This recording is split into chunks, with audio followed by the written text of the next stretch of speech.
करुणा सिंधु, हे प्रभु, न जाने क्यों मेरा मन कांप रहा है। कोई डरावना भय मेरे मन को व्याकुल कर रहा है। कहीं मेरे पुत्र के प्राण संकट में तो नहीं। हे दया सागर, इस दुखियारी माता पर दया करो।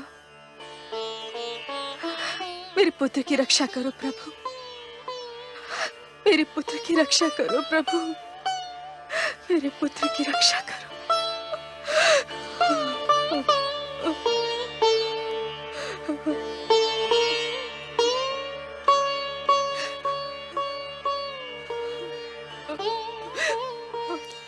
मेरे पाप का दंड मेरे पुत्र को न देना परमेश्वर। उसे कुछ हो गया तो मैं जीते जी मर जाऊंगा।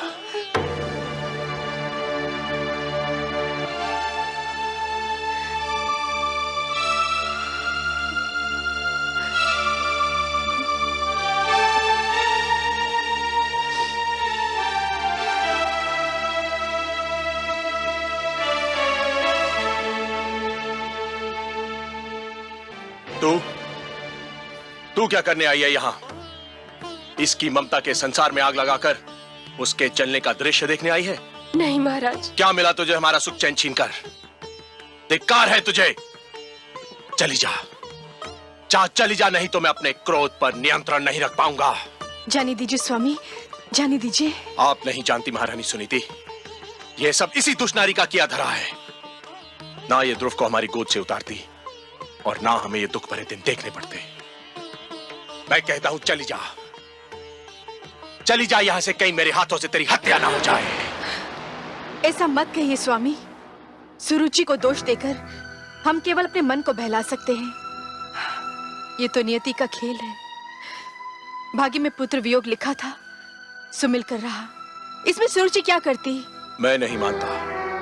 भूल हम करते हैं और दोष हम भाग्य को देते हैं। ध्रुव सदैव इसकी आंखों में कांटे की तरह खड़कता रहा। इसी के कारण हमारा पुत्र राजमहल छोड़कर चला गया। मैं जानता हूं इसे। ये बड़ी अभिमानी है, बड़ी निर्दयी है ये। इसकी महत्वाकांक्षाओं का भी कोई अंत नहीं और इसे किसी के दुख का भी कोई ध्यान नहीं। मैं तो कहता हूं कि यदि इसका उत्तम कहीं चला जाता तो इसे पता चलता कि पुत्र वियोग क्या होता है। ये आप क्या कह रहे हैं स्वामी? दुखी होने का अर्थ ये नहीं कि कोई अपना विवेक ही खो दे। भगवान न करे हमारा उत्तम कहीं चला जाए। वही तो इस राजभवन का कुलदीपक है। हमारा एक पुत्र तो न जाने कहां भटक रहा है। आप चाहते हैं कि हमारा दूसरा पुत्र भी हमसे दूर हो जाए? उत्तम केवल सुरुचि का ही पुत्र तो नहीं, वो मुझे भी माता कहकर पुकारता है। आप नहीं जानते, जब मुझे माता कहकर पुकारता है ना, तो घड़ी भर को मैं ये भी भूल जाती हूँ कि मेरा ध्रुव मेरे पास नहीं है।